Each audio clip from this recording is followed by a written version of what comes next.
हम एक magnifying glass को यूज़ करके जो ये कैंडल है इसकी इमेज को फॉर्म कर रहे हैं एक स्क्रीन के ऊपर। हर वो इमेज जो स्क्रीन के ऊपर ऑब्टेन की जा सकती है उसको हम कहते हैं रियल इमेज। जो मैंने बोला यहीं से कई बच्चों का दिमाग खुफिया तरीके से चलता है, शरारती तरीके से चलता है, right.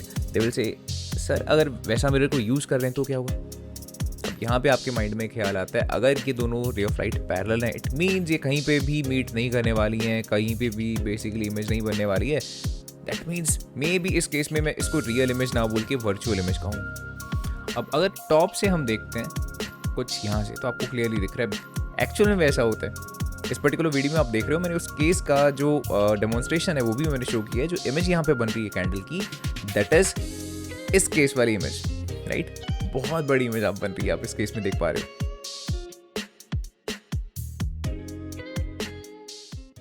Now let's understand what is reflection of light.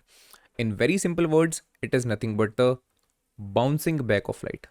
Bouncing back of light. इसकी एग्जैक्ट डेफिनेशन क्या बनती है उसको भी पढ़ेंगे थोड़ी देर में, but in very simple words it is bouncing back of light. Light आएगी रिफ्लेक्टिव सरफेस पे टकराएगी और बाउंस बैक कर जाएगी कुछ इस तरह से, ठीक है। अब देखो यहाँ पे कुछ टर्म्स हैं जो आपको बेसिकली पता होनी चाहिए। फर्स्ट ऑफ ऑल जो रे ऑफ लाइट आकर हिट कर रही है उसको हम क्या कहते हैं, इंसिडेंट रे। देन टकराने के बाद देखो कहाँ टकराई वो रे ऑफ लाइट, यहाँ टकरा रही है, राइट। टकराने के बाद कुछ इस तरह से वो जा रही है जो मैंने ब्लू कलर में उसका पाथ शो किया हुआ है।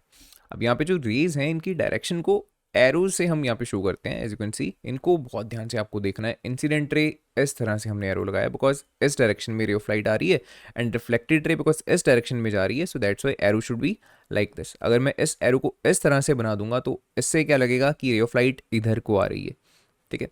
तो जो एरोज हैं वो करेक्ट होने चाहिए, एंड द नेम्स जो भी रे ऑफ लाइट सोर्स से आ रही होगी that is called the incident रे, एंड जो टकराने के बाद जा रही है जो बाउंस बैक हो चुकी है वैसी रे ऑफ लाइट को क्या बोला जाएगा, रिफ्लेक्टेड रे ऑफ लाइट, ठीक है।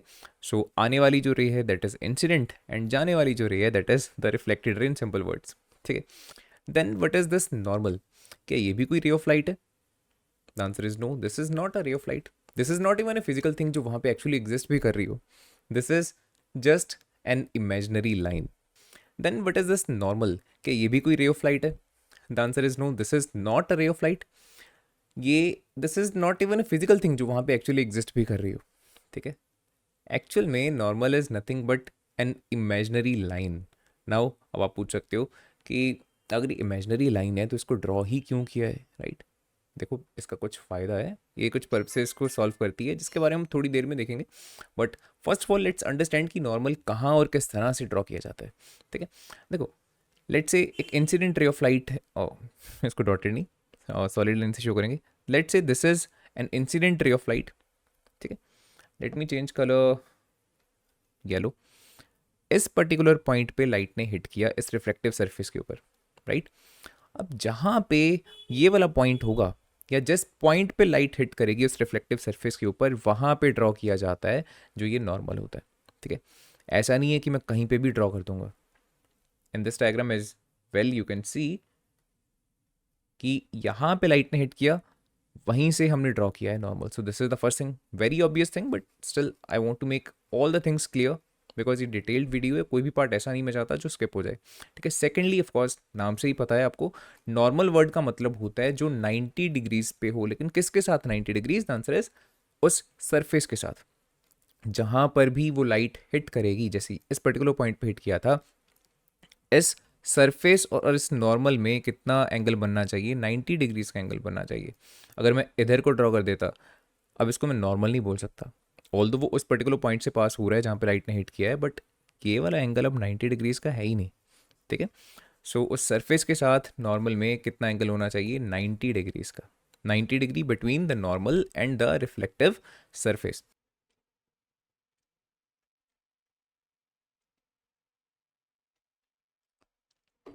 क्लियर?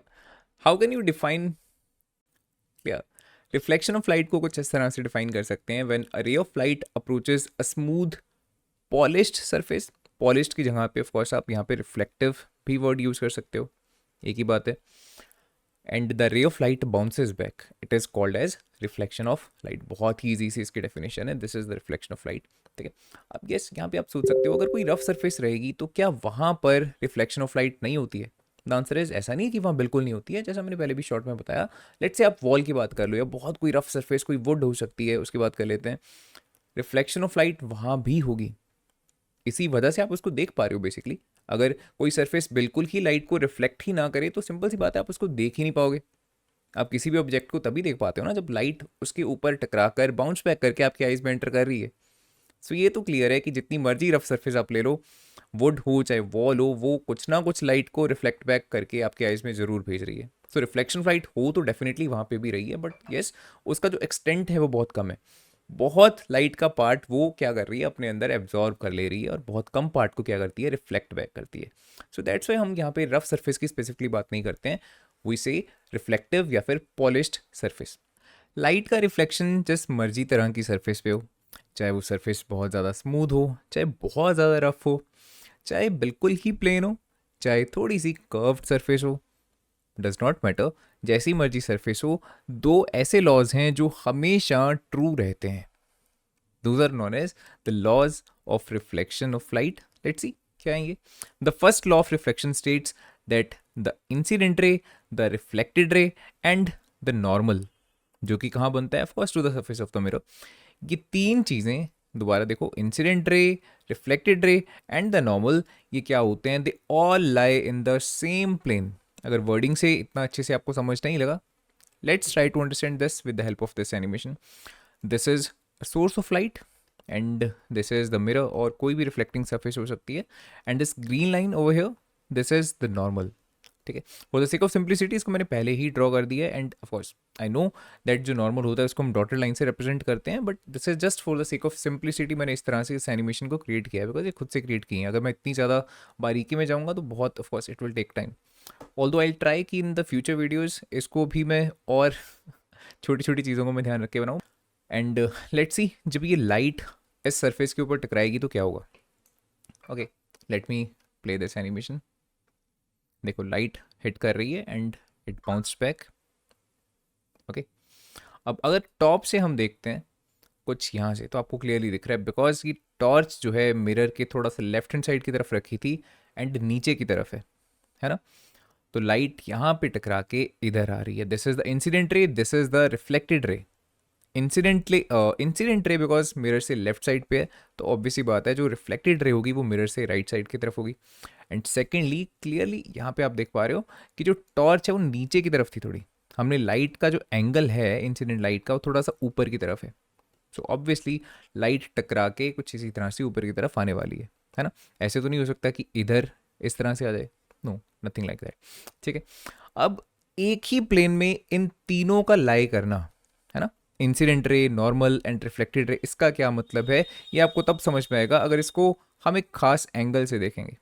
ठीक है, what is that special angle, देखो इसको कुछ इस तरह से हम देखने वाले हैं, and now you will notice that yes, ये तीनों ही चीज़ें एग्जैक्टली एक दूसरे के पीछे प्रेजेंट हैं। या आप कहो कि अगर इस तरह से हम देखते हैं तो आपको आइडिया भी नहीं लगेगा कि यहाँ पे बेसिकली तीन चीज़ें हैं एक के पीछे एक, इजंट इट। यही बेसिकली मीनिंग होता है कि तीनों चीज़ें एक ही प्लेन में लाई कर रही हैं। देखो सिंपल सी बात है, जो ग्रीन वाला नॉर्मल है, लेट से अगर ये किसी और प्लेन में लाई कर रहा होता तो ये कुछ इस तरह से अलग ही हमको नज़र आ रहा होता, right, but it is not like that. इस चीज़ से आपको इस चीज़ की क्लैरिटी हो रही है कि incident ray, reflected ray and the normal ये हमेशा एक ही प्लेन में लाई करते हैं कुछ इस तरह से। ठीक है, एक दूसरे के पीछे इस तरह से लाई करेंगे, right. So this is the first law of the reflection.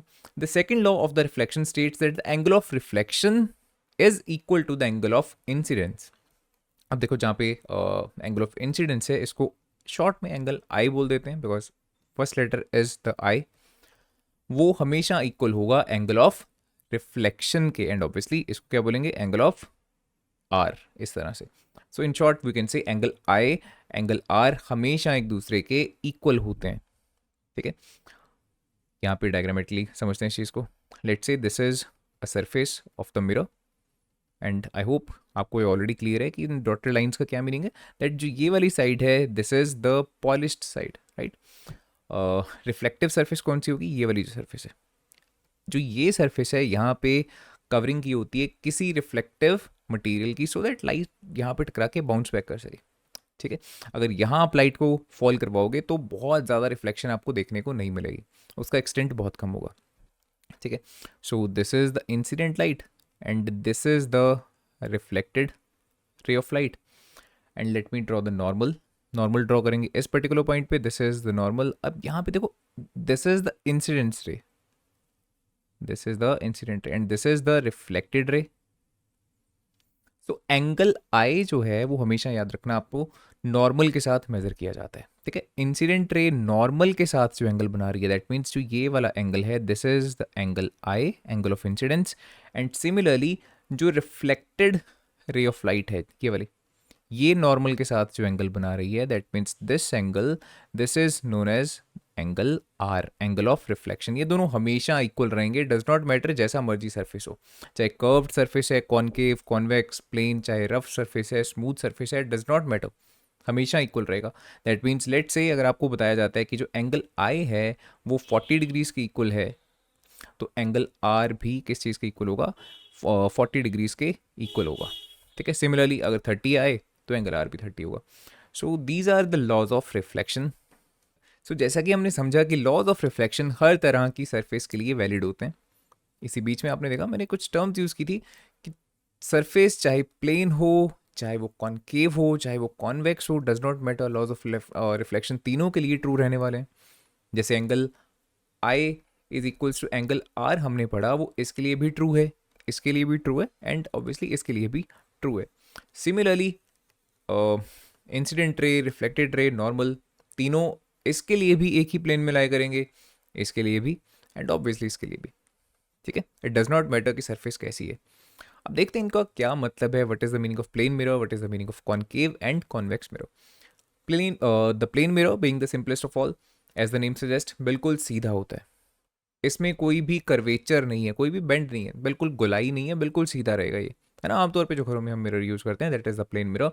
लेकिन आप देख रहे हो एक साइड पे यहाँ पे हमने डॉटेड लाइंस कुछ इस तरह से यूज़ की हुई है, इसका मीनिंग है यहाँ पे हमने कोटिंग की हुई है, सिल्वर कोटिंग और the aluminium coating, as I already told you. And reflective surface कौन सी है, this is the reflective surface. So let me write it over here, this is the reflective surface of the plane mirror. And similarly अगर हम इनकी बात करते हैं, इनकी रिफ्लेक्टिव साइड देखो कौन सी है। अगर मैं कॉनकेव की बात करता हूँ, is this the reflective side, the answer is no. यहाँ तो हमने डॉटेड लाइन शो की है, so this is the coated side और polished side, this is the reflective surface. So I am just writing in short R S, it means reflective side. And इस case में this is the reflective side और surface, है ना। वो आप देख पा रहे हो what is the difference. Concave mirror में जो रिफ्लेक्टिव सरफेस होती है वो अंदर की तरफ धसी होती है, एंड द कॉन्वेक्स मिरर के केस में जो रिफ्लेक्टिव सरफेस होती है वो बाहर की तरफ निकली होती है, या फिर कह लो बल्ज आउट कर रही होती है। बल्ज आउट का मतलब यही होता है बाहर की तरफ निकला होना।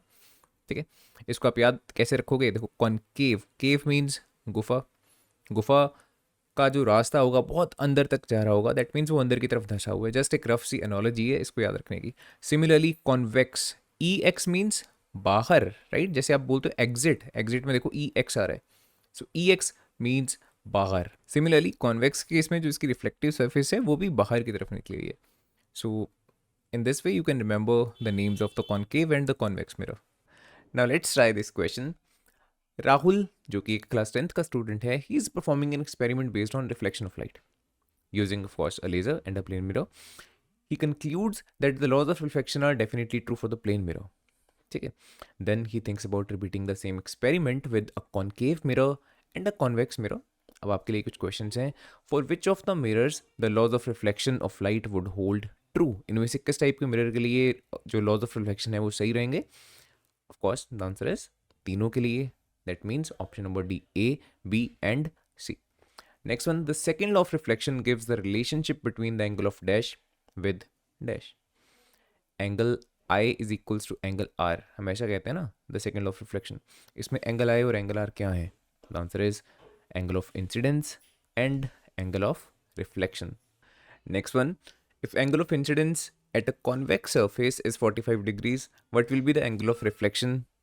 The answer will be 45 degrees, because matter ही नहीं करता कि जो सरफेस है वो कॉन्वेक्स है, कॉनकेव है या प्लेन है। We know very well that angle I is always equal to angle r. Incidence का एंगल रिफ्लेक्शन के एंगल के ऑलवेज इक्वल होगा, so answer is 45 degrees. So as you can see इस type के question बन सकते हैं, वेरी वेरी इजी, इसमें कोई टेंशन लेने की बात नहीं है, right. This is a plane mirror, एक ऐसा मिरर जो आमतौर पे हम घरों पे यूज़ करते हैं जब हम मॉर्निंग में रेडी होते हैं, तो इन द प्लेन मिरर हम अपने आप को देखते हैं, अपने हेयर को देखते हैं, उनको सेट करते हैं, right, properly. Let's say that kind of mirror is generally a plane mirror, right. So as shown in this figure also, this is the plane mirror and this is a girl, right, and this is the image of the girl, right. uh, so I'm writing over here, this is the object and this over here, this is the image of the girl. अब देखो यहाँ पे अब हम क्या discuss करने वाले हैं बेसिकली, कि जो ये इमेज बनी है इस लड़की की, राइट, ये किस तरह की होगी, उसके कैरेक्टरिस्टिक्स किस तरह के होंगे, ठीक है। प्लेन मिरर जैसी भी इमेज बनाता है उसके कैरेक्टरिस्टिक्स कैसे होते हैं, this is what we are going to study now. So first is, plane mirror always forms virtual and erect image. Erect of course we know, because अगर ये लड़की इस तरह से खड़ी है तो उसकी इमेज भी इसी तरह से होगी, सीधी होगी, जो सिर होगा, हेड होगा ऊपर की तरफ होगा, सिमिलरली जो उसकी लेग्स होंगी वो नीचे की तरफ होंगी, make sense, right. That kind of image is called erect image. Erect मतलब सीधा, और लेट्स से जैसा ऑब्जेक्ट है उस तरह का, बिकॉज ऑब्वियसली अगर जो ये लड़की है अगर ये उल्टा खड़ी हो जाती है, हेड्स लेट्स जैसे हैंड स्टैंड करते हैं, तो ऑब्वियसली उसकी इमेज भी उस तरह से बनेगी, उलट के बनेगी, राइट। सो मेक सेंस कि जिस तरह का ऑब्जेक्ट होगा उसी तरह की इमेज इस प्लेन मिरर के ऑपोजिट साइड पे हमको नजर आने वाली है। So such kind of image is called erect image, ठीक है। What is the meaning of virtual? Virtual को डिटेल में अब हम देखेंगे थोड़ी देर में, बट फॉर नाउ इतना समझना है आपको कि वर्चुअल इमेज एक ऐसी इमेज होती है जो एक्चुअल में वहाँ पर है ही नहीं, लेकिन हाँ हमको नज़र आ रही है, ठीक है।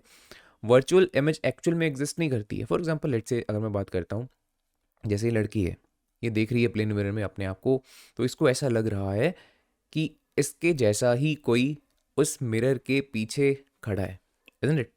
बट क्या ऐसा सचमुच में है? The answer is no. और लेट से अगर उस मिरर के पीछे हम कोई ऑब्जेक्ट रखते हैं, कोई स्क्रीन रखते हैं, तो क्या वहाँ पर एक्चुअल में इमेज बन रही होगी? The answer is no. Just हमारी परसेप्शन है, यहाँ पे अगर हम खड़े होकर देखेंगे तो हमको लगेगा ज़रूर कि उस मिरर के पीछे हमारे जैसा कोई है, लेकिन एक्चुअल में वहाँ पे कुछ भी नहीं प्रेजेंट होता। अगर आप कोई स्क्रीन भी रखोगे, इस इमेज को आप स्क्रीन के ऊपर ऑब्टेन नहीं कर पाओगे, जस्ट आपको देखने पर ऐसा नजर आएगा कि हाँ there is something like you, ठीक है। Such kind of image is called virtual image. Second characteristic is image is formed behind the mirror. Although कई बार हमको देखने पे डाउट ऐसा होता है कि जो इमेज बन रही है वो उस मिरर की सरफेस के ऊपर बन रही है, बट नो, एक्चुअली जो इमेज बन रही होती है that is behind the mirror. अब अगेन अगर आप बोलोगे कि कहाँ है, हमको तो बिहाइंड द मिरर कुछ भी नहीं नजर आता, that's why this is called a virtual image, isn't it? लेकिन एक्चुअल में द मिरर, जो मिरर है उसके बिहाइंड पे वो इमेज बन रही है, एक्चुअल में नहीं है, लेकिन हाँ हमारी परसेप्शन ऐसा हमको बताती है, हमको ऐसा बताने पे मजबूर करती है कि there is something behind the mirror which is the virtual image, ठीक है। Third, size of the image is same as that of the object. ये तो ऑब्वियस ही बात है, जितना साइज देखो इस लड़की का यहाँ है ऑब्जेक्ट का, उतना ही साइज इस इमेज का है। जितना साइज हमारा होता है, हम प्लेन मिरर में भी हमको उतना ही साइज हमारा नजर आता है। So that is clear, it make sense. The last point is distance of image from the mirror is same as distance of object from the mirror. That means mirror से अगर आप लेट से 5 metres की दूरी पे खड़े हो, तो जो आपकी इमेज होगी वो आपको ऐसा लगेगा कि मिरर से 5 मीटर पीछे बन रही है, ठीक है। लेट से अगर यहाँ पे प्लेन मिरर है, let say this is the plane mirror, and यहाँ हमने कोई ऑब्जेक्ट रखा हुआ है, ऑब्जेक्ट से लेके मिरर तक का जो डिस्टेंस है, राइट, ऑब्जेक्ट से लेके जो मिरर तक का डिस्टेंस है, अगर वो लेट से 6 मीटर्स हो गया, तो जो उसकी इमेज बनेगी मिरर से वो भी 6 मीटर दूर कहीं बनेगी, कुछ इस तरह से, ठीक है। ऐसा नहीं होगा कि आप 6 मीटर दूर हो, आपको ऐसा लगेगा कि जो इमेज है वो बिल्कुल पास में बन रही है या बहुत दूर बन रही है। No, that is not going to happen, clear. So these are the 4 characteristics of image formed by a plane mirror.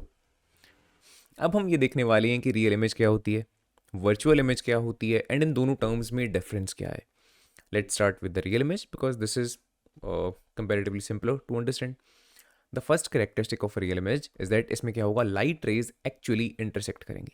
Let's say एक लाइट की रे इधर जा रही है, एक लाइट की रे कुछ इस तरह से जा रही है, किधर भी लेट से एक पॉइंट पे आके बस वो दोनों मीट करनी चाहिए। अगर वो कर रही हैं देन विल से कि जो इमेज फॉर्म हो रही है वो किस तरह की हो रही है, it is a real image. End of course सिर्फ दो लाइट रेज नहीं होती हैं, अगर किसी ऑब्जेक्ट की हम बात कर रहे हैं, किसी भी ऑब्जेक्ट को अगर आप देख पा रहे हो तो वो क्यों देख पा रहे हो, बिकॉज लाइट के सोर्स से बहुत सारी लाइट की रेज पहले तो ओरिजिनेट हो रही हैं, वो उस ऑब्जेक्ट के ऊपर गिर रही हैं एंड रिफ्लेक्ट होने के बाद वो सभी रेज आपकी आइज़ की तरफ पहुंच रही हैं। ऐसा नहीं है कि सिर्फ एक या दो लाइट रेज हैं, बट अगर हम रे डायग्राम्स पढ़ेंगे जैसे थोड़ी देर में, उनको आसानी से हम समझ सकें इसलिए हम सिर्फ एंड सिर्फ दो या तीन लाइट रेज को यूज़ करते होते हैं, दो से भी हमारा काम हो जाता है उसको अंडरस्टैंड करने का, राइट। अदरवाइज ऑफ कोर्स ऐसा नहीं है कि सिर्फ दो या तीन लाइट रेज ही आ रही हैं, बहुत सारी लाइट रेज होंगी। सो ओवर कॉम्प्लिकेट नहीं हमको करना होता, विल जस्ट कंसिडर ओनली 2 और 3 लाइट रेज एट मैक्सिमम, ठीक है। सो अगर कुछ ऐसा है तो हम बोलेंगे क्या इमेज किस तरह की है, वो रियल इमेज है, राइट। अगर लाइट रेज एक्चुअल में इंटरसेक्ट कर ही नहीं रही हैं, वो डाइवर्ज हो रही हैं, एक लाइट रे इधर जा रही है एक लाइट रे किधर को जा रही है, वैसे केस में हम बोलते हैं कि वो इमेज रियल नहीं है। ऑब्वियसली कैसी होगी, it will be virtual image, isn't it. Real image की अगर हम एग्जांपल की बात करनी हो, दिस इज़ अ रे डायग्राम। रे डायग्राम्स को डिटेल में थोड़ी देर में हम पढ़ने वाले हैं, of course don't worry, but short में अगर हम बात करते हैं तो यू कैन क्लियरली सी इसमें दोनों लाइट रेज यहाँ पे इंटरसेक्ट कर रही हैं, है ना। क्रॉस आपको देखने को कुछ इस तरह की फॉर्मेशन यहाँ पे मिल रही है, इट मीन्स ये जो इमेज बन रही होगी यहाँ पे ये किस तरह की इमेज है, it is a real image, ये वर्चुअल इमेज नहीं है। Make sense. Then the second point is जो रियल इमेज होती है it can actually be formed at a screen. As you can see in this activity, हम एक magnifying glass को use करके जो ये कैंडल है इसकी इमेज को फॉर्म कर रहे हैं एक स्क्रीन के ऊपर। सो इस केस में जो ये इमेज बन रही है इस कैंडल की इस स्क्रीन के ऊपर, ये किस तरह की है, it is a real image because इसको हमने एक स्क्रीन के ऊपर ऑब्टेन किया है, ठीक है। हर वो इमेज जो स्क्रीन के ऊपर ऑब्टेन की जा सकती है उसको हम कहते हैं रियल इमेज, वो असली इमेज है, इसी वजह से हम उसको स्क्रीन के ऊपर बना पा रहे हैं, right. And the last point is real image can only be formed with the help of a concave mirror और कॉन्वेक्स लेंस ओनली, ठीक है। प्लेन मिरर नहीं बनाएगा, let's say convex mirror real image नहीं बनाएगा, and similarly the concave lens नहीं बनाएगा, ठीक है। सो ये आपको याद रखना है कि किसकी हेल्प से आप बना सकते हो। ऑब्वियसली जब आपको रे डायग्राम्स की क्लैरिटी होगी फिर आपको याद भी नहीं रखना पड़ेगा, बेसिकली आप कॉन्सेप्चुअली इस चीज़ को अंडरस्टैंड कर सकते हो, right. Then now let's understand about the virtual image. Virtual is which is not real, जो रियल नहीं है, बिल्कुल ऑपोजिट है उसका। It appears to be formed behind the mirror, right. ये हमको ऐसा लगता है कि मिरर के बिहाइंड बन रही है। अपीयर क्यों बोला है, बिकॉज एक्चुअल में थोड़ी होती है वहाँ पे, जस्ट परसेप्शन है हमारी, है ना। Then light rays don't actually intersect, इसमें डाइवर्जिंग लाइट रेज होंगी। डाइवर्ज का मतलब है वो एक दूसरे से दूर जा रही हैं, हम एक वर्ड यहाँ पे यूज़ करते हैं डाइवर्ज, राइट। या फिर कुछ इस तरह से हम कहेंगे डाइवर्जिंग लाइट रेज। जब भी आप ये टर्म को सुनो इट मीन्स दूर जा रही हैं। अगर आप सुनो इस वर्ड को कन्वर्जिंग, कन्वर्जिंग का मतलब होता है एक दूसरे के टूवर्ड्स आ रही हैं और वो कहीं ना कहीं मीट कर रही होंगी कुछ इस तरह से, राइट। डाइवर्जिंग में क्या होगा, एक लाइट रे अगर इधर को जा रही है दूसरी किधर और ही जा रही है, वो मीट नहीं करने वाली हैं, वो और दूर जाएंगी जैसे जैसे वो आगे की तरफ जाएंगी, right. So third point, our perception tells us that there is a virtual image behind the mirror, right. सिर्फ हमारा परसेप्शन, दैट मीन्स हमारा ब्रेन हमको ये बताता है जब हम देखते हैं उस इमेज को दैट हाँ कुछ ना कुछ है मिरर के पीछे, right. So that is just a perception, nothing else. Then virtual images can not be formed on a screen. For example let's say जो स्पेक्स मैं यूज़ करता हूँ for the near sightedness, this is concave lens, right. Concave lens की help से आप किसी भी तरह से, as you can see in this activity, हम मिरर हम स्क्रीन के ऊपर इमेज को फॉर्म कर ही नहीं सकते। जैसे मर्जी आप डिस्टेंस को कम ज़्यादा कर लो, एडजस्ट कर लो, but you won't be able to obtain the image of the candle or any object, right, on a screen using a concave lens. क्या चाहिए आपको, कॉन्वेक्स लेंस चाहिए रियल इमेज फॉर्म करने के लिए। And the last point is it can only be seen by looking in the mirror और obviously the lens, ठीक है। जब आप देखते हो, देखो सिंपल सी बात है, स्क्रीन के ऊपर तो ये बनने नहीं वाली, तो कैसे दिखेगी, जब आप मिरर या लेंस के टूवर्ड्स देखोगे, ठीक है। अगर अभी भी किसी ना किसी पर्टिकुलर पॉइंट में डाउट है, एक बार दोबारा से थोड़ा सा रिवाइंड करके देखो। एंड ऑब्वियसली इसके बाद हम जो रे डायग्राम्स हैं उनको पढ़ेंगे, तब और भी आपको इस चीज़ की क्लैरिटी होने वाली है कि किस तरह से बेसिकली जो वर्चुअल इमेज है उसका हमको आइडिया लगता है कि हाँ, this image is virtual image. Because सारी कहानी जो मेन है ना वो रे डायग्राम्स की आती है, बहुत इंपॉर्टेंट बनते हैं। रे डायग्राम से बहुत सारे क्वेश्चन आपके एग्जाम में आ भी सकते हैं, राइट। एंड ऑब्वियसली बहुत डिफिकल्ट नहीं होते हैं, बहुत स्कोरिंग पार्ट है ये। थोड़ा सा जस्ट आपको कॉन्सेप्चुअल क्लैरिटी चाहिए, नथिंग एल्स। प्लेन मिरर एक ऐसा मिरर है जिसको आम लाइफ में हम बहुत ज़्यादा यूज़ करते हैं। That is of course the most commonly used mirror, है ना। लेकिन ऐसा नहीं है कि जो स्फेरिकल मिरर्स होते हैं इनको हम डेली लाइफ में बिल्कुल भी यूज़ नहीं करते हो, राइट। बिकॉज जो शेविंग मिरर होता है that is a spherical mirror, जो मेकअप मिरर होता है that is a spherical mirror. And इनके अलावा भी कुछ स्पेशल केसेस होते हैं। फॉर एग्जांपल जो डेंटिस्ट मिरर यूज़ करते हैं that is also a spherical mirror, जिसकी हेल्प से वो देखते हैं कि आपके जो टीथ हैं उनमें कहीं कैविटी तो नहीं है, आपके टीथ को इंस्पेक्ट कर पाते हैं अच्छे से, राइट। सो स्फेरिकल मिरर्स के भी बहुत सारे ऐसे ऐसे केसेस हैं, इसके बारे में भी डिटेल में पढ़ेंगे थोड़ी देर में, right. But firstly let's understand one thing कि इनका नाम ऐसे क्यों पड़ा, हम इनको स्फेरिकल मिरर क्यों बोलते हैं। Because what is the meaning of spherical? Like a sphere. Sphere का मतलब जैसे बिल्कुल कोई गोल चीज़ होती है, लाइक अ बॉल और like an orange, right. That is a sphere. लेकिन अगर हम बात करेंगे मिरर की, कोई मिरर बिल्कुल इस तरह का तो नहीं होता, एटलीस्ट बिल्कुल गोल, इजंट इट। लेट्स से अगर मैं बात करता हूँ डेंटिस्ट मिरर की, या फिर इवन जो बाइक का आपका मिरर होता है, side mirror, right, rear view mirror, जिसकी हेल्प से आप देखते हो कि पीछे ट्रैफिक आ रहा है, that is also a spherical mirror, but that is nowhere like this, isn't it. So उसको स्फेरिकल क्यों बोला जा रहा है? First of all let's consider कि आपके पास कुछ इस तरह का एक स्फेयर है but which is made up of glass. Because हम ऑफकोर्स अगर मिरर बनाएंगे तो कांच का बना होगा ना, तो एक कांच का बना हुआ इस तरह का एक स्फेयर है, बिल्कुल गोल। देन आपने इसको क्या किया, टू पार्ट्स में कट कर दिया, राइट। अब देखो, अगर तो आप इक्वल हाफ्स में कट करते हो तो आपको कुछ इस तरह का हाफ मिलेगा, राइट। फॉर एग्जाम्पल जो ये मेरे पास एक हाफ है बॉल का, ये बिल्कुल हाफ है उस पूरे स्फेयर का, सो इसको तो हम बोल सकते हैं हेमीस्फेयर, एक हॉलो हेमीस्फेयर है ये, राइट। लेकिन लेट्स से अगर उस स्फेयर को हम कुछ इस तरह से कट करते हैं कि एक जो पार्ट है वो बहुत बड़ा है और जो दूसरा पार्ट है वो बहुत स्मॉल है, राइट। कुछ इस एनिमेशन में आपको दिखाता हूँ। Let's say this is the sphere, इसको हमने कट करके जो बड़ा पार्ट था उसको हमने कट करके डिस्कार्ड कर दिया, राइट। एंड हमारे पास बहुत जो छोटा सा हिस्सा है उस मिरर का, उस सॉरी ग्लास का, अभी वो मिरर नहीं है, अभी वो सिर्फ कांच का टुकड़ा है ना। तो हमारे पास उस कांच का कुछ इस तरह का बहुत छोटा सा टुकड़ा मिल जाने वाला है, जो कि ऑफकोर्स थोड़ा सा कर्व्ड होगा, है ना। इस टाइप के कांच के टुकड़े को अगर हम एक साइड से क्या कर देते हैं, पीछे कोट कर देते हैं with the help of a reflective material, already हमने पढ़ लिया हुआ है, विच इज एल्यूमिनियम और let's say the silver, right. Then we will get a mirror, and इस टाइप के मिरर को हम बोलेंगे अब spherical mirror. So that's why इन मिरर्स को देखो स्फेरिकल मिरर बोला जाता है, बिकॉज अब चाहे देखने में ये पूरा आपको स्फेयर नहीं लग रहा, but of course it was a part of a sphere, है ना। ये स्फेयर का एक हिस्सा था जिसको हमने कट करके बेसिकली कह लो अलग किया हुआ है।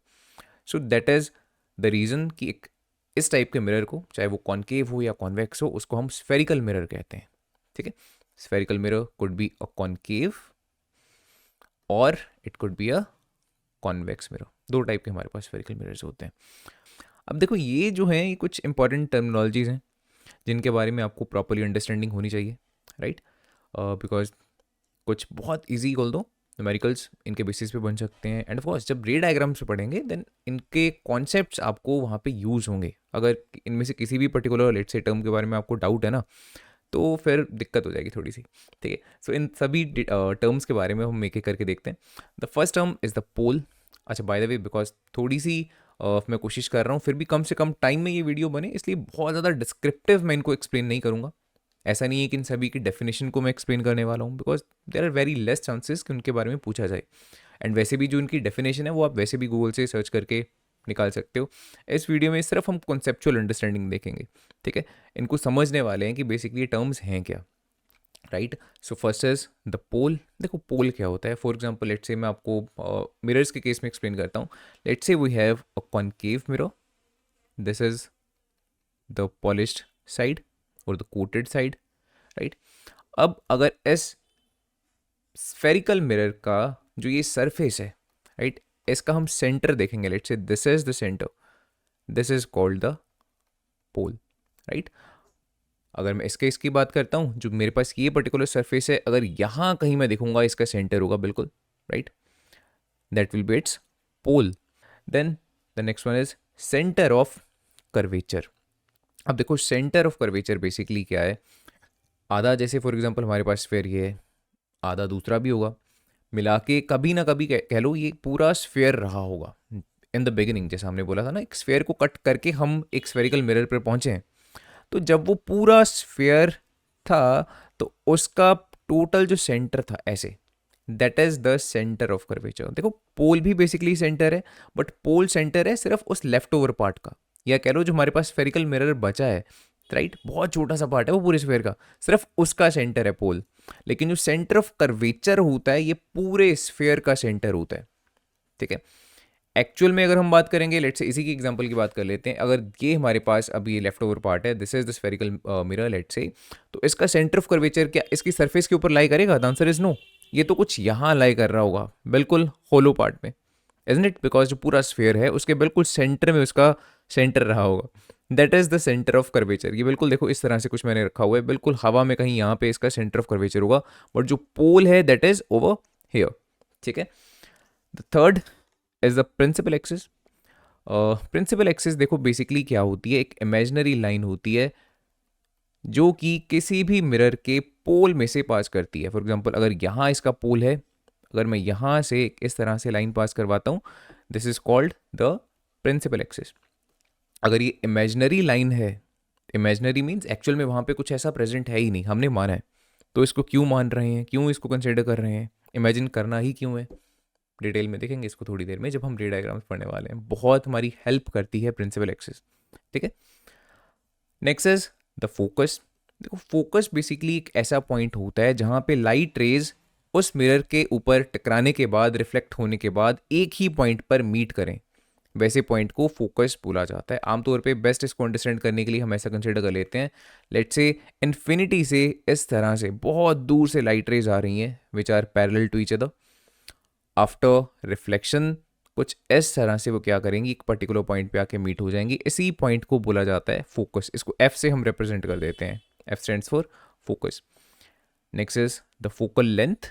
Focal length is the distance between focus and जो ये है pole which is denoted by P, ठीक है। सो इस एफ से लेके पी तक का जो डिस्टेंस है, F P distance, this is called the focal length. Focal length को स्मॉल एफ से हम इस तरह से डिनोट करते हैं। Next one is the radius of curvature. अगर this is a mirror, right, and let's say यहाँ कहीं उसका सेंटर ऑफ कर्वेचर है, बिकॉज पूरा कुछ इस तरह से रहा होगा, उसका सेंटर कुछ ऐसा होगा ना ये, ठीक है।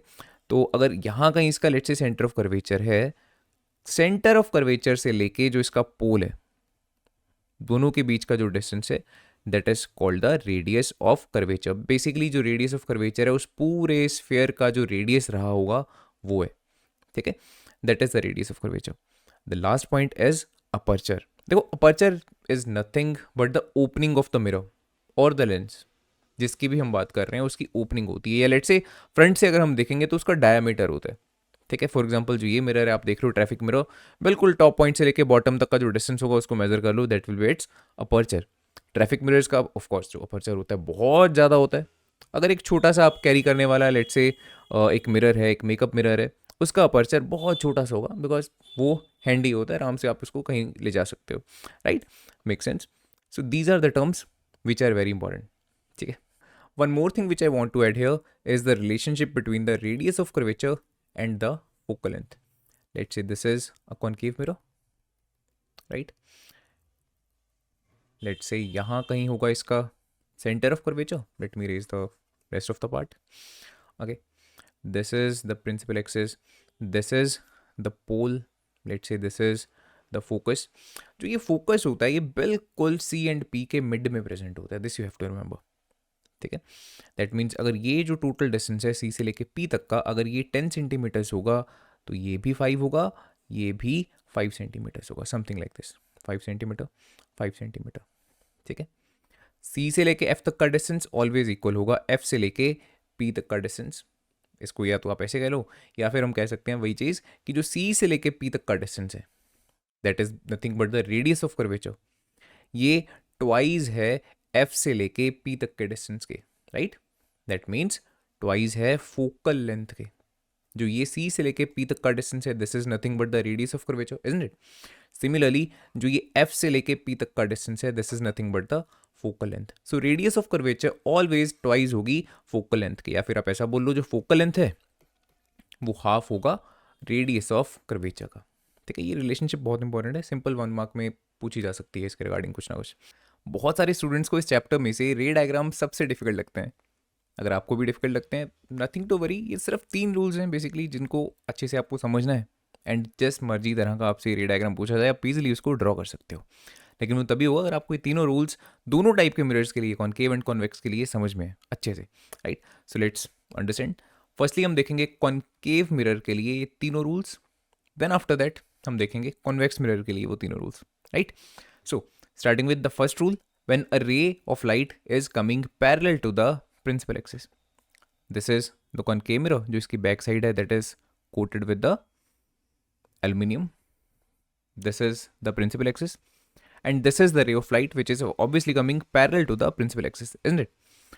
You have to remember the first rule says that जब भी ऐसा होगा ये लाइट रिफ्लेक्शन के बाद फोकस में से पास कर जाएगी कुछ इस तरह से। This is the first rule, okay. जब भी एक इंसिडेंट लाइट पैरेलल आ रही है प्रिंसिपल एक्सिस के, आफ्टर रिफ्लेक्शन वो फोकस में से पास करने वाली है। Then this is the second rule, when ray of light is passing through the principal focus, कुछ इस तरह से वो फोकस में से ही पास होती हुई आ रही है, तो क्या होगा, देखो काइंड ऑफ उल्टा ये पहले रूल का। यहाँ पे क्या होगा, आफ्टर रिफ्लेक्शन ये लाइट इस तरह से parallel to the principal axis चले जाने वाली है। ठीक है, पहले रूल में यहाँ से आ रही थी और आफ्टर रिफ्लेक्शन ये उसका पाथ था, है ना। सेकेंड रूल में यहाँ से इंसिडेंट लाइट आ रही है एंड आफ्टर रिफ्लेक्शन ये उसका पाथ है। So kind of similar, just inverse है पहले रूल का ये। The third rule, when a ray of light is passing through the centre of curvature, centre of curvature में से पास होती हुई एक रे ऑफ लाइट आ रही हो, जब भी ऐसा होता है तब आपको देखने को मिलता है कि लाइट सेम पाथ को बैक ट्रेस करती है, जहाँ से आई थी उसी डायरेक्शन में बिल्कुल जाने वाली है। ठीक है, सेम ही डायरेक्शन में वो बाउंस बैक कर जाएगी। These are the rules for the concave mirror. Then we have to study the rules for the convex mirror. काफ़ी हद तक सिमिलर है, थोड़ा सा ही कॉन्सेप्ट चेंज होने वाला है। So the first rule is a ray of light coming parallel to the principal axis. Now this is the convex mirror, जो back side है that is polished, covered with the aluminium. This is the ray of light which is coming parallel to the principal axis. Concave में क्या था, ये ray of light after reflection focus में से पास हो गई थी, लेकिन क्या यहाँ पे भी ऐसा होगा कि यहाँ पे इस ray of light को मैं इधर से पास करवा सकता हूँ? The answer is no, because जो इसकी back side है that is polished, right? देखो थोड़ा सा ये डिफरेंस क्यों आ जाता है कॉनकेव और कॉन्वेक्स वाले केस में। इफ़ यू रिमेंबर, कॉनकेव वाले केस में जो फोकस था वो लेफ्ट साइड पे प्रेजेंट था पोल के। अगर यहाँ पोल है, यहाँ कहीं अगर सेंटर ऑफ कर्वेचर है, यहाँ कहीं प्रेजेंट था फोकस, राइट। लेकिन एस के केस में, कॉन्वेक्स के केस में, यू कैन क्लियरली सी जो उसका सेंटर ऑफ कर्वेचर है वो राइट साइड की तरफ है, इजंट इट। बिकॉज अगर ये कुछ इस तरह से आपका जो मिरर है तो ऑब्वियसली इस तरह से इसका सर्कल बनेगा या स्फेयर बनेगा, तो यहाँ ही होगा इसका centre of curvature, right.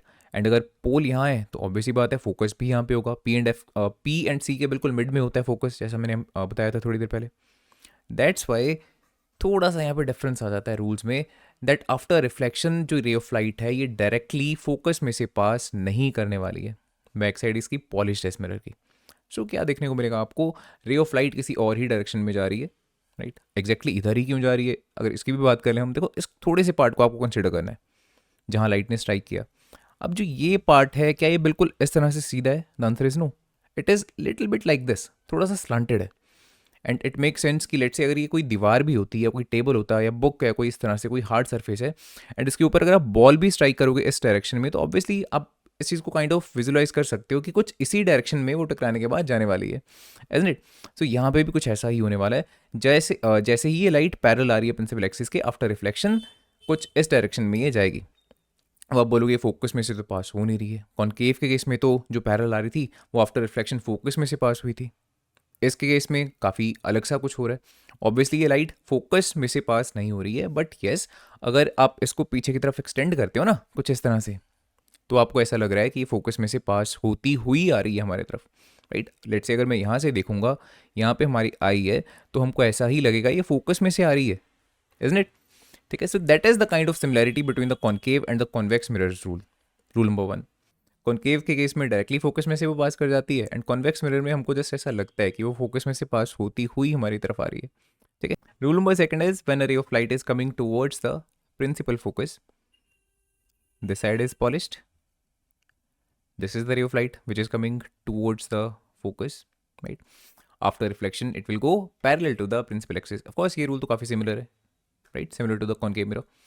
Then the rule number 3 is when a ray of light is coming towards the center of curvature, again this side is polished, okay, and this is the incident ray which is coming of course towards the center of curvature.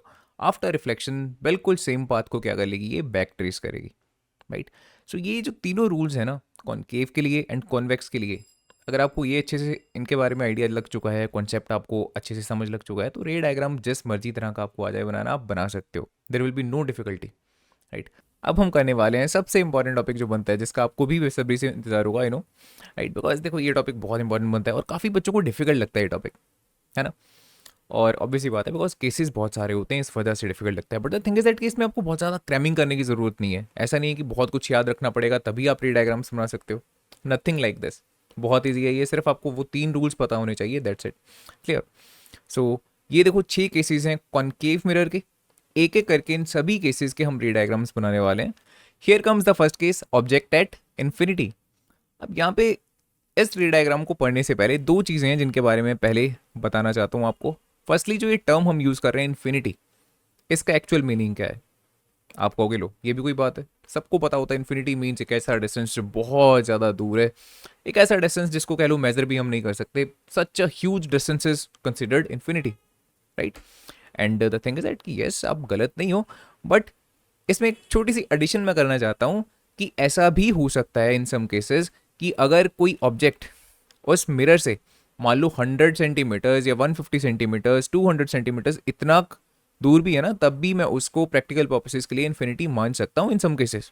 आप बोलोगे किस तरह से 100 centimetres को मैं infinity किस तरह से मान सकता हूँ? द थिंग इज दैट जो हमारा मिरर है उसका रेडियस ऑफ कर्वेचर मैटर करता है, राइट। अगर जो हम मिरर को यूज़ कर रहे हैं उसका मान लो जो रेडियस ऑफ कर्वेचर है that is very small, let's say 2 centimetres, इसके कंपैरिजन में आपको डिस्टेंस देखना है कि ऑब्जेक्ट कितनी दूर पड़ा है इस मिरर के पोल से, बेसिकली यहाँ से, right.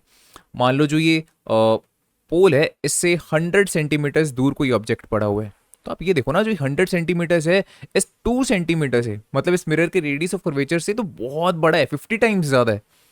So up to certain extent मैं इस डिस्टेंस को भी इन्फिनिटी के जैसे ट्रीट कर सकता हूँ for practical purposes at least, right.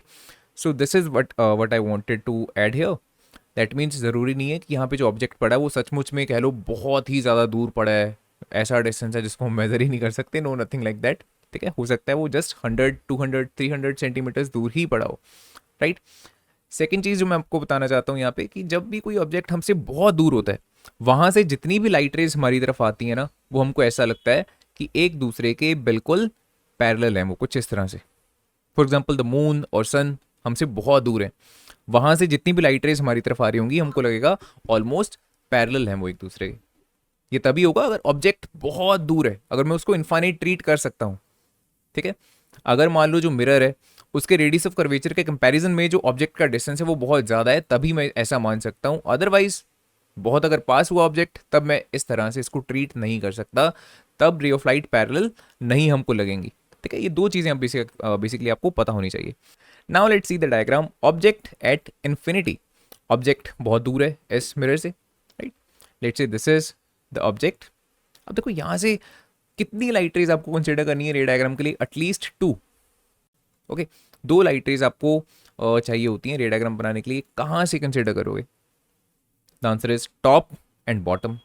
अब आप पूछ सकते हो ऐसा क्यों, दोनों लाइट रेस हम टॉप एंड बॉटम से क्यों कंसिडर कर रहे हैं या मिड से क्यों नहीं कंसिडर कर रहे हैं? देखो इसको कुछ इस तरह से समझो, लेट्स से अगर मेरे को हाइट जाननी हो आपकी, तो मेरे को ये पता होना चाहिए कि आप लेग से लेके बिल्कुल फुट से लेके राइट हेड तक कितने लंबे हो, तभी मैं आपकी हाइट को कैलकुलेट कर सकता हूँ।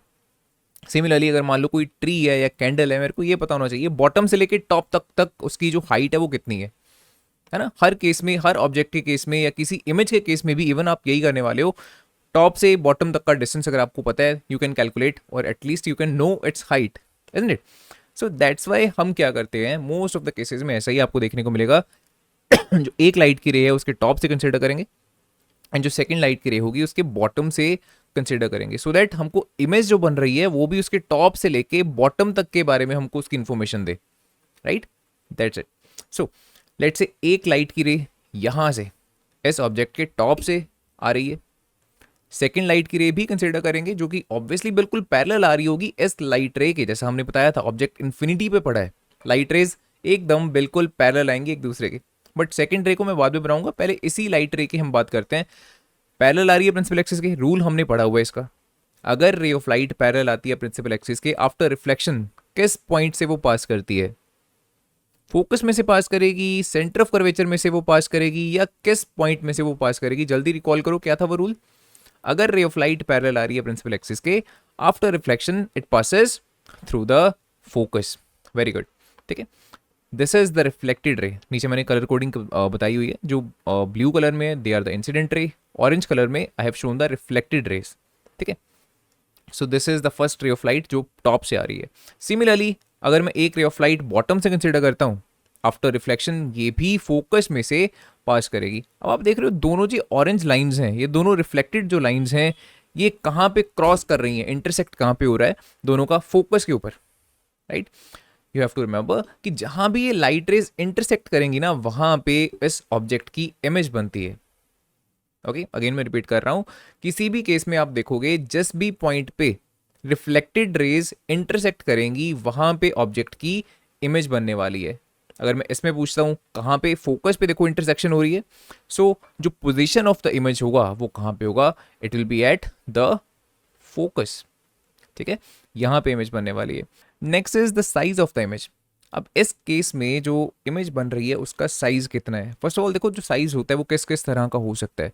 Either it can be highly diminished और इट कुड बी डिमिनिश्ड, या वो हो सकता है सेम साइज का एज दैट ऑफ ऑब्जेक्ट, ठीक है, या वो हो सकता है enlarged,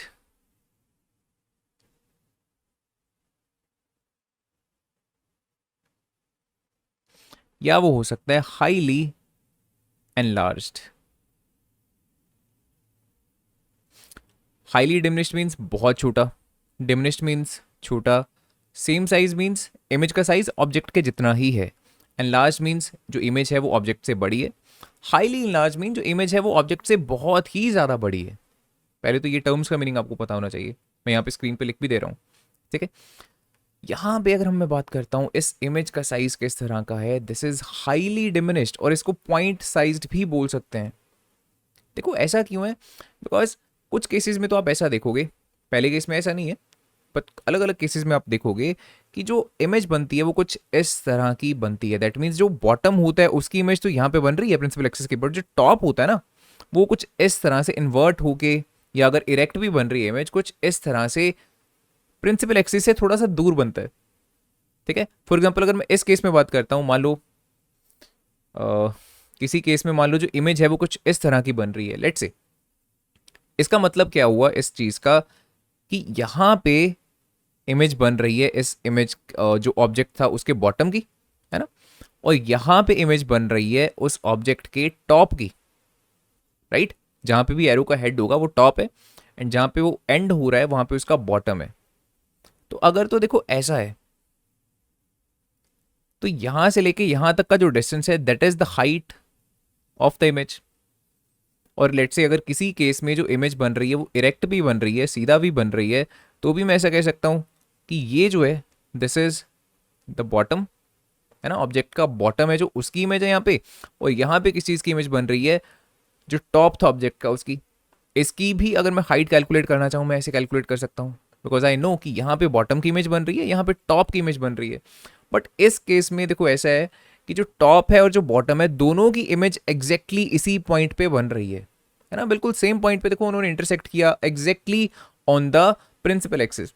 that's why we are saying कि इस केस में जो इमेज है वो बहुत ही ज़्यादा छोटी है, हाईली डिमिनिश्ड भी क्या, पॉइंट साइज्ड है। पॉइंट साइज का मतलब होता है बिल्कुल ही एक पॉइंट के जितनी, कुछ इस तरह से, right.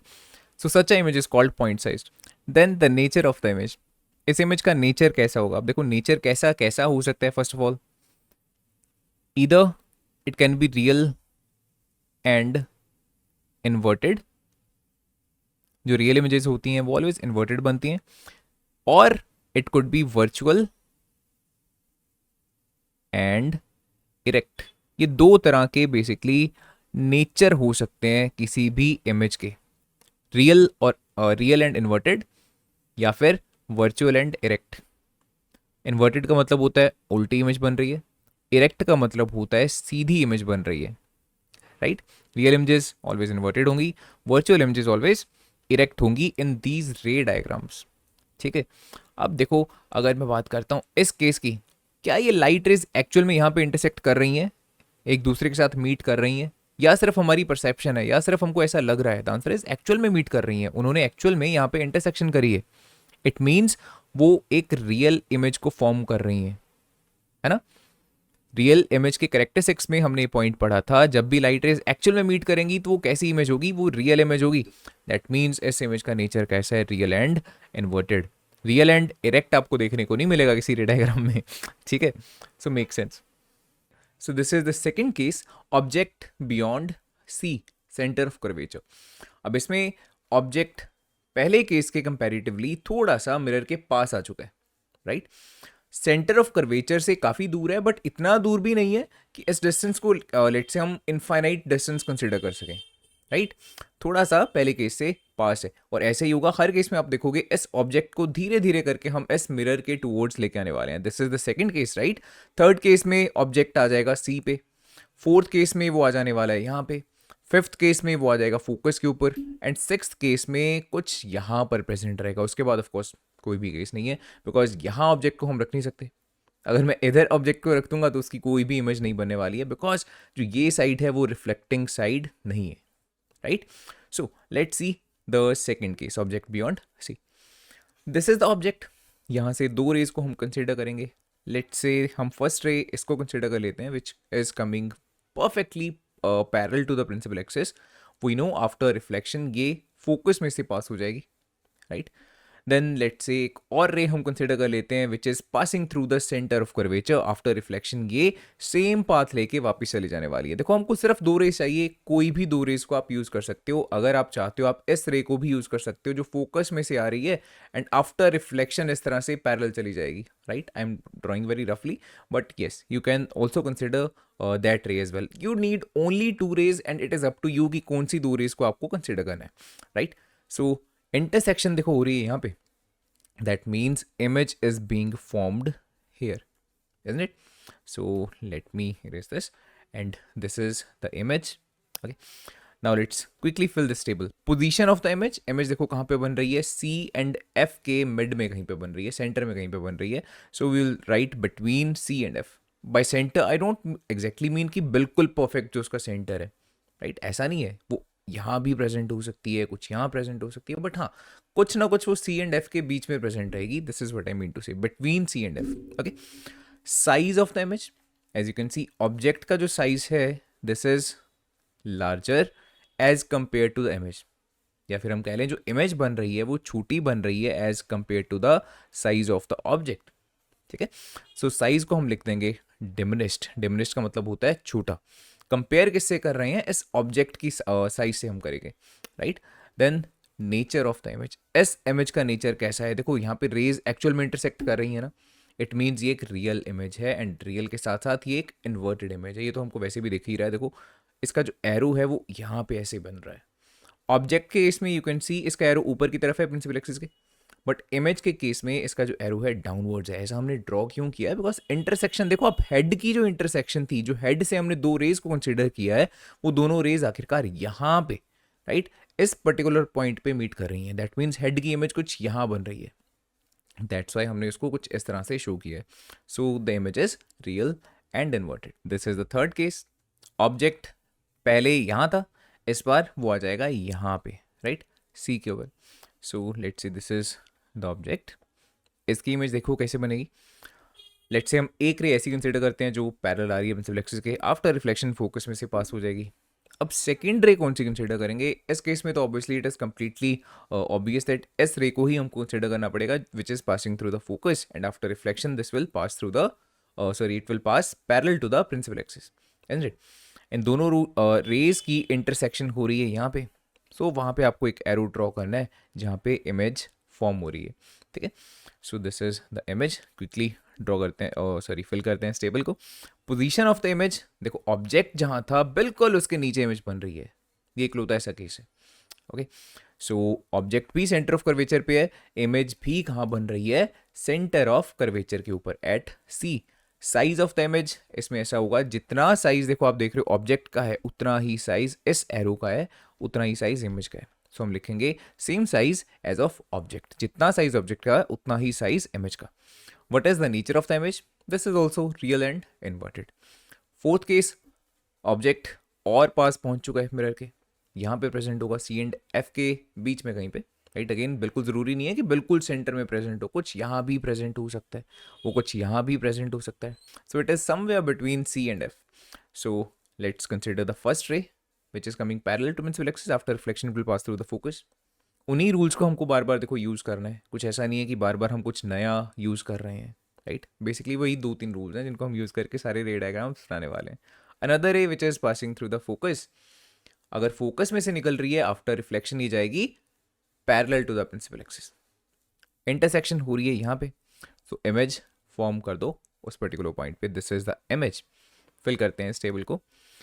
Position of the image, अब देखो इमेज इस पर सी से काफ़ी दूर बन रही है, सो बियॉन्ड सेंटर ऑफ कर्वेचर हम इसको बोलेंगे, राइट, सी से पहले बन रही है। साइज ऑफ द इमेज, अब इस केस में आप देखो ऑब्जेक्ट का जो एरो है वो छोटा है, इमेज का जो एरो बन रहा है वो काफ़ी बड़े साइज का है। इट मीन्स इमेज का साइज इस केस में बड़ा बनता है ऑब्जेक्ट के कंपैरिजन में, right. So will write size and large image. What is the nature of the image? This is again real and inverted. By the way इसी case को आपने कुछ बुक्स में कुछ इस तरह से भी बना हुआ देखा हुआ। देखो एक रे वो ये कंसिडर करते हैं, राइट, एंड सेकंड जो रे है उन्होंने इसको नहीं कंसिडर किया हुआ। इन सम बुक्स आप देखोगे इस रे को यूज़ किया है जो कुछ इस तरह से इस मिरर पे टकरा रही है, इन सच अ वे दैट यहाँ 90 डिग्रीज का एंगल बन रहा है मिरर की सरफेस के साथ, एंड ये रे बिल्कुल इसी तरह से वापस आती हुई सेंटर ऑफ कर्वेचर में से निकल के लेट से कुछ इस तरह से निकल के चली जाती है, एंड यहाँ पे एक इमेज बनाती है रियल एंड इन्वर्टेड जो कि बड़े साइज की है। अगेन अगर मैं ऐसा भी बनाता हूँ still it is perfectly fine. It is up to you कि आप किन्हीं भी कोई भी दो रेज को यूज़ करके डायग्राम बना सकते हो। अगर आपको एस रे को यूज़ करके ईजी लग रहा है तो आप इसको ड्रॉ कर लो, अदरवाइज जो मैंने शो किया है फोकस में से पास करती हुई इसको पैरेलल पास करवा दो, उसको भी आप यूज़ कर सकते हो, राइट। इट डिपेंड्स, ऐसा नहीं है कि एक डायग्राम सही है या दूसरा गलत है, no, it is up to you, किसी भी तरह से आप बना सकते हो। लेकिन येस, यूज़ आप दो ही रेस को करना, राइट। ऐसा नहीं है कि 3-3 रेस को यूज़ करके डायग्राम बना रहे हो, फिर बहुत ज़्यादा कन्फ्यूजन होने वाली है। The fifth case is object at focus. Object यहाँ जो है बहुत पास है मिरर के, इसके बाद सिर्फ एक ही केस बचेगा, यहाँ ऑब्जेक्ट आ जाने वाला है very very close to the mirror. अब देखो जो ये वाला केस है ना बहुत इंटरेस्टिंग केस है। ऑब्जेक्ट है, यहाँ देखते हैं इसकी कौन सी इमेज बनेगी, कौन सी रेज को हम कंसिडर करेंगे। Let's say this is the first ray parallel to the principal axis after reflection passing through the focus. Second ray कौन सी यूज़ करेंगे यहाँ पे? अच्छा, क्या मैं उस रे को मैं कंसिडर कर सकता हूँ क्या जो फोकस में से पास कर रही हो, इसके हेड से इसके टॉप से फोकस में से पास करती हुई जा रही हो? The answer is obviously no, because देखो ये तो किसी भी तरह से मिरर को हिट कर ही नहीं रही है ना। मिरर हमने बहुत छोटा सा लिया है, कुछ इस तरह से लिया है, इतना बड़ा मिरर हमने नहीं कंसिडर किया हुआ कि ये जो रे है उस मिरर को हिट कर जाए। अब यहाँ पे देखो जो मैंने बोला है, यहीं से कई बच्चों का दिमाग खुफिया तरीके से चलता है, शरारती तरीके से चलता है, right. They will say sir अगर वैसा मिरर को यूज़ कर रहे हैं तो क्या होगा? लेट्स से अगर मैं मिरर ही कुछ इस तरह का यूज़ करता हूँ कि वो इस तरह का हो, बहुत बड़ा सा, दैट मीन जैसे लेट्स से कड़छी नहीं होती है ना, उस तरह का, इतना उसका कर्वेचर हो, यहाँ तक वो आ रहा हो, उस केस में तो ऑब्वियस ही बात है जो ये रे है ये भी हिट करने वाली है इस मिरर के ऊपर। क्या तब मैं उस रे को यूज़ करके रे डायग्राम किसी ना किसी तरह से फॉर्म कर सकता हूँ? The answer is no, because वैसा मिरर हम यूज़ ही नहीं करने वाले हैं। देखो जब हमने स्फेरिकल मिरर के बारे में पढ़ा था ना, तब मैंने आपको एक्सप्लेन किया था जो स्फेयर होता है उसका बहुत छोटा सा जो पार्ट होता है उसको हम कंसिडर करते हैं एज अ स्फेरिकल मिरर। जितने भी हम रूल्स पढ़ रहे हैं ना कि हाँ लाइट जब यहाँ पे हिट करेगी तो वो यहाँ से पास करेगी, ये सब तभी वैलिड है अगर मैं इस तरह से बहुत छोटा सा पार्ट कंसिडर करूँगा उस स्फेयर का। अगर मैं लेके बैठ जाऊँगा इस तरह से हाफ में काट के, तो आप देखोगे ये रूल्स परफेक्टली फॉलो होने ही नहीं वाले हैं। ठीक है, आपको बहुत सारी एब्रेशंस मिलने वाली हैं बहुत सारे केसेस में। सो दैट्स वाई हमने इस मिरर को ड्रॉ ही कुछ इस तरह से किया है, बहुत थोड़ा सा उसका पार्ट कंसिडर किया है पूरे स्फेयर का, राइट। सो हम इस रे को बिल्कुल भी यूज़ नहीं करने वाले हैं बिकॉज ये यूजलेस है इस पर्टिकुलर केस में। अच्छा, और कौन सी रे को हम यूज़ कर सकते हैं, जैसा हमने फोर्थ केस में ड्रॉ किया था। ओके, इस पर्टिकुलर केस में इमेज फॉर्म करने के लिए हमको वो रे यूज़ करनी पड़ेगी जो इस मिरर को स्ट्राइक करने के बाद सेंटर ऑफ कर्वेचर में से पास होती हो। यहाँ से रे स्ट्राइक करती है इस मिरर के ऊपर इन सच अ वे दैट यहाँ एंगल बन रहा है 90 डिग्रीज का, and after reflection same path retrace करने वाली है ये रे ऑफ लाइट। अच्छा, ऐसा होता क्यों है इसको भी समझना बहुत ज़रूरी है, बिकॉज इसको क्रैम नहीं आपको करना है कि अच्छा लाइट आई यहाँ पे उसने स्ट्राइक किया 90 डिग्रीज का एंगल बन रहा है उस सरफेस के साथ, तो सेम इस तरह से निकाल दो। You have to also understand the reason behind this. Okay, so firstly जो रे ऑफ लाइट यहाँ पे मिरर के साथ इस तरह से स्ट्राइक कर रही है कि यहाँ 90 डिग्रीज का एंगल बन रहा है, एंगल ऑफ इंसिडेंस कितना रहेगा इस रे ऑफ लाइट का, angle of incidence is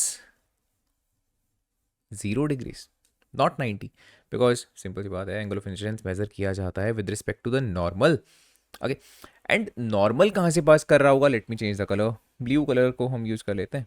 okay, इस पर्टिकुलर पॉइंट पे देखो स्ट्राइक कर रही है ना लाइट, तो यहाँ से अगर मैं नॉर्मल ड्रॉ करूंगा it will be passing through the centre of curvature, because कहीं पे भी लेट से ये सी है, किसी भी पर्टिकुलर पॉइंट पे मुझे नॉर्मल ड्रॉ करना है वो इसी तरह से पास कर रहा होगा। आपने मैथ्स में पढ़ा हुआ ना, लेट से अगर मैं टेंजेंट ड्रॉ करता हूँ इस तरह से, रेडियस के साथ 90 डिग्रीज का एंगल बनता है, दैट मीन्स जो रेडियस होता है वो टेंजेंट के नॉर्मल होता है, एंड रेडियस तो ऑलवेज सी में से ही पास करने वाला है ना, सो that's Y normal always see में से पास करेगा। किसी मर्जी पॉइंट पे आप बात कर लो, अगर मैं बोलता हूँ इस पर्टिकुलर पॉइंट पे देखो नॉर्मल ड्रॉ करना है, so normal will be something like this, C में से पास करता हुआ। ठीक है, सो नॉर्मल सी में से पास कर रहा है, ये हमको पता लग गया। एंड जो इंसिडेंट लाइट है वो बिल्कुल नॉर्मल के ऊपर चलती हुई आ रही है, आप देख रहे हो। ठीक है, that means angle of incidence बिल्कुल जीरो है, राइट। अब अगर एंगल ऑफ इंसिडेंस जीरो है, what will be the angle are, angle of reflection भी कितना रहेगा, zero, because angle i always equal होता है एंगल आर के, एंड अगर एंगल आर जीरो है इसका मतलब है कि जो रिफ्लेक्टेड राइट है ये भी बिल्कुल उस नॉर्मल के ऊपर ऊपर चलती हुई इस तरह से चली जाने वाली है। Make sense? दैट्स वाई आपके पास कुछ इस तरह का केस नज़र में आता है। और आप देख रहे हो यहाँ पे जो ये दोनों रेज है ना ये हैं पैरेलल। अब यहाँ पे आपके माइंड में ख्याल आता है अगर ये दोनों रे ऑफ लाइट पैरेलल हैं इट मीन्स ये कहीं पे भी मीट नहीं करने वाली हैं, कहीं पे भी बेसिकली इमेज नहीं बनने वाली है। दैट मीन्स मे बी इस केस में मैं इसको रियल इमेज ना बोल के वर्चुअल इमेज कहूँ, बट ऐसा नहीं है। अगर आपने पढ़ा होगा इस केस में भी कैसी इमेज बनती है, रियल इमेज बनती है, हाईली एनलार्ज इमेज बनती है, बट वो रियल होती है। यहाँ काफ़ी सारे बच्चों को डाउट आता है कि वाई सो, जो ये इमेज बन रही है वर्चुअल होनी चाहिए, रियल किस तरह से है, ये दोनों रेज मीट तो करने ही नहीं वाली हैं। देखो यहाँ पे बेसिकली ना आपको समझना चाहिए कि थ्योरी एंड प्रैक्टिकल में कहीं ना कहीं थोड़ा सा डिफरेंस रहता है। अगर तो मैं थ्योरेटिकली बात करता हूँ तो बिल्कुल सही है पैरेलल रे ऑफ लाइट हैं, बिल्कुल मीट नहीं करने वाली हैं। बट इस चीज़ को आप ऐसे समझ के चलो कि जो ये ऑब्जेक्ट यहाँ पे हम कंसिडर करते हैं ना, राइट, जैसा हम बोल रहे हैं कि ऑब्जेक्ट एट फोकस, देखो जी फोकस है किसी भी मिरर का, this is a very small point, बहुत छोटा सा ये पॉइंट है।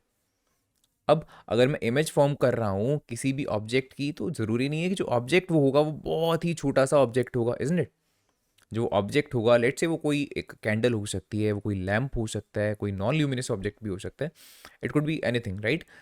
उसकी इमेज को अगर हम फॉर्म कर रहे हैं तो क्या ऐसा हो सकता है कि वो पूरी कैंडल एग्जैक्टली इसी पर्टिकुलर पॉइंट के ऊपर लाई कर रही हो, ऐसा नहीं होने वाला, राइट। जो कैंडल होगी लेट से कुछ इस तरह से रहने वाली है, दैट मीन्स कुछ पार्ट उसका इस फोकस से आगे भी हो सकता है, थोड़ा सा पार्ट इस फोकस से पीछे भी प्रेजेंट हो सकता है। काफ़ी डीप ये चीज़ है समझने वाली, बट काफ़ी इंपॉर्टेंट ये चीज़ है। दैट मीन्स अगर मैं प्रैक्टिकली बात करूँगा मोस्ट ऑफ द केसेस में ऐसा इंपॉसिबल होगा कि वो ऑब्जेक्ट बिल्कुल फोकस के ऊपर है, थोड़ा बहुत वो आगे पीछे ऑब्वियसली रहने वाला है। until and unless, let's say, that is very microscopic particle, which is not what we are going to deal with, isn't it? So that means जो ऑब्जेक्ट होगा उसकी यहाँ पे इमेज डेफिनेटली बनने वाली है, बट हाँ ये है कि बहुत दूर बनने वाली है, ठीक है, लेकिन डेफिनेटली बनेगी। प्रैक्टिकली आप जब आप ऐसा करके देखोगे ना कैंडल के साथ, आप सचमुच में देखोगे जो उसकी जो इमेज है वो फॉर्म होती है। ऐसा नहीं है कि हम हवाई बातें कर रहे हैं कि अच्छा ऐसा मान लेते हैं इमेज फॉर्म होती होगी, नो, एक्चुअल में वैसा होता है। इस पर्टिकुलर वीडियो में आप देख रहे हो, मैंने उस केस का जो डेमोन्स्ट्रेशन है वो भी मैंने शो किया है। जो इमेज यहाँ पे बन रही है कैंडल की, दैट इज इस केस वाली इमेज, राइट? बहुत बड़ी इमेज आप बन रही है, आप इस केस में देख पा रहे हो। सो position of the image at infinity, बहुत दूर बनती है because image, size of the image आप देख रहे हो बहुत बड़ा है, highly enlarged, and nature of the image is not virtual, this is also real and inverted. काफ़ी इंटरेस्टिंग ये केस था, isn't it? This is the last case of the concave mirror object between focus and the pole. This is the pole. Focus and pole के कहीं भी बीच में present है object, ज़रूरी नहीं बिल्कुल सेंटर में होगा, बट कहीं भी हो सकता है वो उसके बीच में। काफ़ी इंटरेस्टिंग केस है बिकॉज सबसे हटके केस होने वाला है, सबसे अलग ये केस है। Why, you will get to know. First ray which is coming parallel to the principal axis, after reflection it will pass through the focus. अब सेकेंड रे हम देखो कौन सी यूज़ कर सकते हैं। सो लेट्स सी, ऑब्जेक्ट से light ने स्ट्राइक किया इस मिरर को कुछ ऐसे कि यहाँ पे जो एंगल है दैट इज़ 90, एंड आपने समझ ही लिया इस चीज़ को, आफ्टर रिफ्लेक्शन बिल्कुल सी से पास कर देने वाली है। लेकिन देखो यहाँ इंटरेस्टिंग चीज़ क्या है कि ये दोनों लाइट रेज एक दूसरे से और ज़्यादा दूर जा रही हैं। देखो यहाँ पे गैप कम है, फिर गैप थोड़ा और बढ़ चुका है, यहाँ गैप और बढ़ चुका है, यहाँ पे दोनों में गैप बहुत ज़्यादा है। एंड सिंपल सी बात है, जैसे जैसे आगे की तरफ जाएंगी ये एक दूसरे से और दूर जाने वाली हैं, एक दूसरे से ये डाइवर्ज हो रही हैं, ठीक है। ऐसी रेस को बोला जाता है डाइवर्जिंग रेस। डाइवर्ज मतलब एक दूसरे से वो और दूर जा रही हैं, आगे जाके भी कहीं पे मिलने नहीं वाली हैं। जितना आप इनको आगे बढ़ाओगे ये और दैट मीन्स दूर जाती जाएंगी, इनमें सेपरेशन और इंक्रीज होती जाएगी, राइट? दैट मीन्स यहाँ हम बोल सकते हैं यस कि रियल इमेज नहीं बनने वाली है, किसी भी तरह से नहीं बनने वाली है। लाइट जब मीट ही नहीं कर रही है एक्चुअल में, तो रियल इमेज किस तरह से बनेगी? ये इकलौता केस है कॉनकेव मिरर का जिसमें फॉर्म होती है virtual image. Now let's move on to the image formation by convex mirror. ये काफ़ी ईजी है बिकॉज इसके केस में दो ही केसेस होते हैं, ओके दो ही केसेस होते हैं एंड दोनों में virtual and erect image form होती है। सो इसको याद करना या समझना कह लो बहुत ही ईजी है, राइट?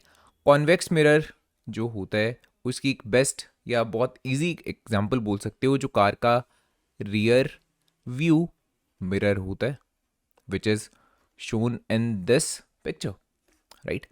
एंड इस मिरर में आप देखते हो कि जब भी आप पीछे से जो ट्रैफिक आ रहा है या फिर लेट से कोई भी चीज़ को आप देख रहे हो इस मिरर में, आपको हमेशा वो सीधी नज़र आती है, कभी उसकी इन्वर्टेड या उल्टी इमेज नहीं आती है, राइट?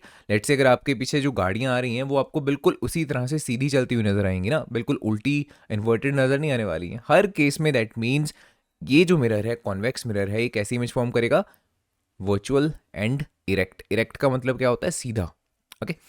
सो लेट्स सी दोनों केसेस को हम देखते हैं। दो ही इसके केस बनेंगे, पहला जब ऑब्जेक्ट है that is at the infinity, and second कोई भी जो जनरल केस है इन्फिनिटी से लेके पोल तक कहीं भी वो ऑब्जेक्ट प्रेजेंट हो सकता है, right? Does not matter. Let's see the first case, object at infinity. So this is the object. जैसा कि हम पहले पढ़ चुके हैं, अगर इन्फिनिटी पे ऑब्जेक्ट है तो वहाँ से मिरर के टुवर्ड्स जितनी भी लाइट की रेज आएंगी they will appear parallel to each other. And for the sake of simplicity हम इसको ऐसा भी मान लेंगे कि वो रेज प्रिंसिपल एक्सिस के भी पैरेलल है, ओके। सो लेट्स से अगर इस ऑब्जेक्ट से टॉप से कोई लाइट की रे आ रही है, this is that ray parallel to principal axis, after reflection it goes this way. लेकिन अगर मैं देखो यहाँ से इसको देखता हूँ ना, let's say this is the आई, तो हमको ऐसा लगेगा कि ये रे कहीं यहाँ से होती हुई आ रही है, फोकस से चली थी और इस तरह से आ रही है, इजंट इट? ठीक है। अगर इसके बॉटम को कंसिडर कर लेते हैं, इसके बॉटम से एक लाइट की रे आ रही है, अगर ये स्ट्राइक करेगी इस मिरर को, this will go this way. अगर यहाँ से हम देखते हैं, ओके, देन हमको लगेगा कि जो ये लाइट की रे है ये भी इस फोकस से ही ओरिजिनेट होके यहाँ से कुछ इस तरह से आ रही है, इजंट इट? है ना? हमारा माइंड बेसिकली कुछ इस तरह से उसको परसीव करेगा। ऑल्दो वी नो कि लाइट यहाँ से आ रही है, बट अगर हम यहाँ पे देखेंगे ना तो हमको ऐसा लगेगा कि कहीं पीछे कोई ऑब्जेक्ट है या उसकी इमेज है, राइट। अब देखो यहाँ पे ऑल्दो जो ये दोनों रेज हैं, जो ये रिफ्लेक्टेड रेज हैं, ये एक दूसरे से दूर जा रही हैं, ये कहीं भी मीट नहीं करने वाली हैं। दैट मीन्स ये दोनों डाइवर्जिंग रेज हैं, right, diverging raise. And because ये दोनों डाइवर्जिंग रेज हैं, इसी वजह से इसमें रियल इमेज नहीं बनती है, it forms virtual image. Got it. अब देखो यहाँ पे अपीयर हो रही हैं वो मीट होती हुई, बट एक्चुअल में यहाँ पे वो मीट नहीं हो रही हैं, एक्चुअल में तो वो दूर जा रही है ना, but we are getting a perception that वो रेज यहाँ पे मीट हो रही हैं। सो विल से कि फोकस के ऊपर एक बहुत छोटी सी पॉइंट साइज्ड इमेज बन रही है which is virtual. Okay, and virtual है तो ऑब्वियसली बात है इरेक्ट होगी। Now let's fill this table. Position of the image at focus, size of the image point sized, बहुत ही ज़्यादा छोटी image, and the nature of image is virtual and erect. This is the first case. Then this is the case number 2, object between infinity and the pole. So infinity and pole के कहीं भी बीच में late से आपने object को कुछ इस तरह से रख दिया हुआ है यहाँ पे। So this is the object. First ray, let's say parallel to the principal axis. After reflection it goes this way. इसको extend कर दो, आपको ऐसा लगेगा कि फोकस से ओरिजिनेट होके ये कुछ इधर आ रही है ना। This will be our perception. अब एक रे हमको और चाहिए। लेट्स से हम इस रे को कंसीडर कर लेते हैं which is going towards the centre of curvature, right. Here you can see it is going towards the centre of curvature, and जो सेंटर ऑफ कर्वेचर के टूवर्ड्स जाती है वो आपको पता है सेम पाथ लेके वापस आ जाती है इस तरह से। सो ये दोनों ऑरेंज जो मैंने कलर में रेज शो करी हैं, they are the reflected rays, and इस केस में भी ये दोनों रेज आप देख रहे हो डाइवर्जिंग रेज हैं। यहाँ डिस्टेंस कम था, यहाँ डिस्टेंस और ज़्यादा, यहाँ डिस्टेंस और ज़्यादा, जैसे जैसे आगे जाएंगी डिस्टेंस और ज़्यादा बढ़ता जाएगा, राइट। सो डाइवर्जिंग रेज हैं, इट मीन्स यहाँ भी इमेज कैसी बनेगी, वर्चुअल एंड ऑब्वियसली इरेक्ट। लेकिन कहाँ इमेज बन रही है, पोजीशन ऑफ द इमेज कहाँ पे है, उसके लिए हमको इस रे को भी एक्सटेंड करना पड़ेगा पहले पीछे की तरफ। हमको पता होना चाहिए कि हमको कैसा लगेगा कि कहाँ से जो लेट से जो रेज हैं वो आ रही हैं हमारे तरफ, राइट। सो इसको एक्सटेंड कर दो, बिल्कुल सीधा खींच दो, एंड आपको ये देखना है ये दोनों रेज कहाँ पर मीट होती हुई नज़र आ रही हैं। अब देखो बिकॉज हमको यहाँ लग रहा है ये दोनों रेज जो हैं वो मीट हो रही हैं, इट मीन्स यहाँ पे हमको परसीव होगी एक इमेज जो कि एक वर्चुअल इमेज है। एक्चुअल में वहाँ पे ऑल्दो कुछ भी प्रेजेंट नहीं है, बट हमको ऐसा लगेगा कि यहाँ एक इमेज बन रही है which is the virtual image. Got it. So position of the image, this is between pole and the focus. देखो पी एंड एफ के बीच में कहीं पे इमेज बन रही है। Size of the image will be diminished, object के कंपैरिजन में आप देख रहे हो छोटे साइज की इमेज है, and nature is virtual and erect. You can clearly see इस केस में जो एरो है वो इस तरह से बना है, राइट। जो हेड था उसकी इमेज आप देख रहे हो यहाँ पे बन रही है। हेड से हमने दो रेज को कंसिडर किया एंड उन दोनों रेज ने यहाँ पे इंटरसेक्ट किया, दैट मीन्स हेड की इमेज यहाँ बन रही है, प्रिंसिपल एक्सिस से ऊपर बन रही है। इट क्लियरली शोज कि यहाँ पे इमेज जो बनेगी it will be erect image. इसी के साथ जो मिरर के रे डायग्राम्स हैं वो खत्म होते हैं। What are the uses of convex mirror? Because convex mirrors produce diminished and erect images, they are well suited for, देखो तीन मेन जो उनके यूजेस हैं। Firstly security mirror, right. For example ये आप देख रहे हो इस शॉप में इस तरह से एक मिरर लगाया हुआ है, सीसीटीवी भी आप यूज़ कर सकते हो ऑब्वियसली, राइट। बट अगर हमने बजट ओरिएंटेड या बजट फ्रेंडली कोई ऑप्शन देखना हो तो एक काफ़ी सिंपल सा वे है, इस तरह से आप साइड पे एक कॉर्नर पे मिरर लगा दो, राइट। एंड जब आप मिरर के टुवर्ड्स देखोगे तो वहाँ से आपको एक लार्ज एरिया नज़र आ जाएगा, ठीक है। अगर आप नॉर्मली देखोगे बेसिकली तो क्या रहेगा कि आपकी जो विजन है ना उसकी रेंज इतनी ज़्यादा नहीं है, लेकिन अगर आप इस मिरर में देखोगे तो आपको एक ही बार में बहुत ज़्यादा एरिया नज़र आ जाएगा। सो उस वे में yes, up to certain extent इसको हम यूज़ कर सकते हैं for security purposes, but obviously बात है इसको you don't have to compare it with the CCTV camera. Obviously बात है उसमें आप रिकॉर्ड कर सकते हो, इसमें ऐसा नहीं है। इसमें अगर आपने ध्यान नहीं दिया पहले तो सिंपल सी बात है यू मिस कोई भी जो थेफ्ट हो रहा है, कुछ भी हो रहा है, right. Second point is the rear view mirror which is use in the vehicles, because उसमें भी हम क्या चाहते हैं कि जो ट्रैफिक आ रहा है पीछे से जितना ज़्यादा एरिया हमको पता लग सके एक ही बार में उतना बेटर है ना। कभी व्हीकल का जो साइड व्यू मिरर है, राइट, रियर व्यू मिरर जो है उसमें प्लेन मिरर हम यूज़ नहीं करेंगे, बिकॉज अगर हम प्लेन मिरर यूज़ करेंगे तो उसमें इतना ज़्यादा हमको आइडिया नहीं लगेगा कि पीछे से कितना ट्रैफिक आ रहा है, कितनी गाड़ियाँ आ रही हैं, because plane mirror same size की इमेज फॉर्म कर देगा। हो सकता है एक बार में एक या दो ही गाड़ियाँ हमको नज़र आ रही हैं, that is not what we want. हम चाहते हैं एक ही बार में हम जल्द से देखें उस मिरर में और हमको पता लग जाए कि पीछे कितनी गाड़ियाँ आ रही हैं, चाहे वो जो इमेजेस हैं वो छोटे छोटे साइज़ की बन रही हैं, डज नॉट मैटर, राइट। सो उसके लिए जो एक कॉन्वेक्स मिरर है ये बहुत अच्छे से सूटेड है, ठीक है। एंड ऑब्वियसली बात है साइड व्यू या जो रियर व्यू मिरर है बेसिकली, मैं बार बार साइड व्यू इसलिए बोल रहा हूँ because I am referring to the mirror which is present on the side, although जो सेंटर में प्रेजेंट होता है this mirror as well as जो साइड पे प्रेजेंट होता है, दोनों रियर व्यू मिरर्स ही हैं। बिकॉज रियर का मतलब यहाँ पे क्या होता है, पीछे वाली साइड, दैट मीन्स पीछे से कौन आ रहा है, उसके लिए जो मिरर हम यूज़ करेंगे that is the rear view mirror. So inside वाला एंड आउटसाइड वाला दोनों ही रियर व्यू मिरर्स ही हैं बेसिकली, ठीक है। सो किसी के भी केस की बात कर लो, दोनों जो रियर व्यू मिरर हैं they are the convex mirror. Concave mirror को क्यों यूज़ करते, बिकॉज अगर कॉनकेव मिरर को यूज़ करेंगे उसमें तो आपको पता है ऑब्जेक्ट के डिस्टेंस के अकॉर्डिंगली अलग अलग टाइप की इमेजेस फॉर्म होंगी। कुछ केसेस में इन्वर्टेड इमेजेस भी फॉर्म होंगी, कुछ केस में पॉइंट साइज इमेज फॉर्म हो जाएगी, कुछ केस में हाईली एनलार्ज इमेजेस फॉर्म हो जाने वाली हैं। सो उस केस में तो ऑब्वियसली बात है बहुत ज़्यादा कन्फ्यूजन क्रिएट हो जाएगी, राइट। आपको सोबर होते हुए ऐसा लगेगा कि you are drunk, right. So that's the reason कि in the cars we don't use concave mirror as a rear view mirror, ठीक है। सिमिलरली प्लेन मिरर को भी हम नहीं यूज़ करते हैं। Then the traffic mirror, this mirror is the traffic mirror, इसका भी सेम ही यूज़ है। इसको किसी इस तरह के पॉइंट पे लगाया जाता है कि वहाँ पर वहाँ से होते हुए जो गाड़ियाँ आ रही हैं, राइट, या मोटरसाइकिल आ रहा है, कोई भी व्हीकल आ रहा है, उसको उस मिरर के टुवर्ड्स देख के आइडिया लग जाए कि दूसरी साइड से या साइड से कोई और व्हीकल तो नहीं आ रहा, राइट। कॉन्वेक्स मिरर ही क्यों यूज़ कर रहे हैं, बिकॉज पहले छोटे साइज़ की देखो ये फॉर्म इमेजेस को फॉर्म करेगा एंड एक ही बार में बहुत ज़्यादा एरिया आपको दिखा देगा, ठीक है। सो इस वजह से हम ट्रैफिक मिरर के लिए कॉन्वेक्स मिरर को यूज़ करते हैं, ना कि किसी और टाइप का mirror. Got it. The next topic is mirror formula. काफ़ी इंपॉर्टेंट टॉपिक बनता है ये, इसके बेस पे न्यूमेरिकल्स आपसे पूछे जा सकते हैं। The mirror formula says 1/u + 1/v is equals to 1/f। अब यहाँ पे चीज़ आपको ये समझनी है, first of all u, v and f का मतलब क्या है। देखो जो u रहेगा दिस इज ऑब्जेक्ट का डिस्टेंस, ऑब्जेक्ट्स डिस्टेंस कहाँ से, from the pole of the mirror, okay. What is this v, जो ये v यहाँ पे है, v इज इमेज का distance, image distance from the pole and the last this f is nothing but the focal length, okay, focal length of the mirror।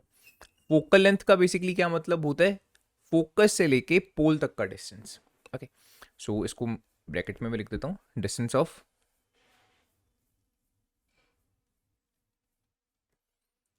Focus from pole. आप यहाँ पे देख पा रहे हो तीनों ही जो डिस्टेंस हमने मेजर करे हैं they all are measured from the pole, ठीक है। ये काफ़ी इंपॉर्टेंट चीज़ है, ये छोटी सी चीज़ है, इसको नज़रअंदाज नहीं करना है कि तीनों डिस्टेंस आपने पोल से ही मेजर करने हैं। So this is the mirror formula. This is another formula which you need to know, this is the formula for the magnification. Magnification हमको ये बताता है कि इमेज ऑब्जेक्ट के कंपैरिजन में कितने टाइम्स बड़ी या फिर छोटी बन रही है, okay. For example let say अगर मैग्निफिकेशन की वैल्यू किसी केस में आप कैलकुलेट करते हो और वो निकल के आती है 2, तो इसका मतलब है इमेज ऑब्जेक्ट से 2 टाइम्स बड़ी है, ओके। जितनी ऑब्जेक्ट की हाइट है, मान लो अगर ऑब्जेक्ट 10 सेंटीमीटर्स का है तो उसकी इमेज कितनी होगी, 20 सेंटीमीटर्स की बन रही होगी, 2 टाइम्स बड़ी बन रही होगी, ये मतलब है यहाँ पे, ओके।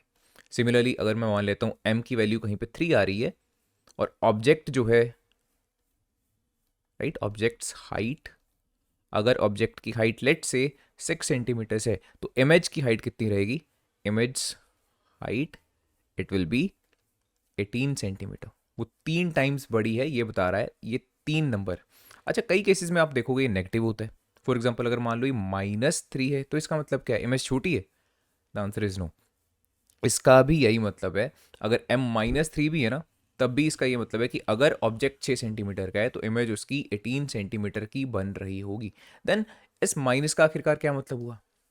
हम्म अगर m इज इक्वल्स टू 3 भी इसी चीज़ को सिग्निफाई कर रहा है और -3 से भी हम यही मीनिंग निकाल रहे हैं, तो ये माइनस हम यहाँ पे क्यों लगा रहे हैं, या फिर ये माइनस हमको क्या और एक्स्ट्रा इन्फॉर्मेशन दे रहा है? माइनस यहाँ पे देखो हमको ये बताता है कि जो इमेज बन रही होगी ना, ये किस टाइप की इमेज है, ये एक इन्वर्टेड इमेज होगी। ओके, ये माइनस हमको बता रहा है कि यहाँ पे एक इन्वर्टेड इमेज बन रही है। हाँ, अगर यहाँ पे पॉजिटिव रहता m इज इक्वल्स टू +3, तब भी इमेज 3 टाइम्स बड़ी रहती, बट इमेज किस तरह की होती? सीधी, दैट मीन्स इरेक्ट इमेज होती। Got it? एंड अब बात कर लेते हैं, अगर ये जो नंबर है m का, ओके, 1 से छोटा है। अच्छा, पहले तो 1 की ही बात कर लेता हूँ मैं। अगर मैग्नीफिकेशन 1 है, इट मीन्स सेम साइज है। अगर ऑब्जेक्ट भी 6 सेंटीमीटर का है तो इमेज भी 6 सेंटीमीटर की रहेगी। This is the meaning of the m is equals to 1 और द -1। Got it? लेकिन अगर m कुछ ऐसा आ रहा है 1/2, half, it means image half है ऑब्जेक्ट से। दैट मीन्स अगर ऑब्जेक्ट 6 सेंटीमीटर का बन रहा है, इमेज इस बार 3 सेंटीमीटर की होगी, इमेज छोटी हो जाएगी। राइट? सिमिलरली अगर मैं 1/3 कर देता हूँ, मान लेते हैं जो ऑब्जेक्ट की हाइट है ये 30 सेंटीमीटर्स की है, तो इमेज की हाइट कितनी रहेगी यहाँ पे? 10 सेंटीमीटर्स रहेगी। आई होप ये आपको क्लियर हो गया वो अच्छे से। एंड यहाँ पे भी सेम, अगर माइनस रहेगा तब भी ऐसा ही है। ऑब्जेक्ट अगर 30 का है, इमेज तब भी 10 सेंटीमीटर्स की है, बट किस तरह की इमेज बन रही होगी? इन्वर्टेड इमेज बन रही होगी। Got it?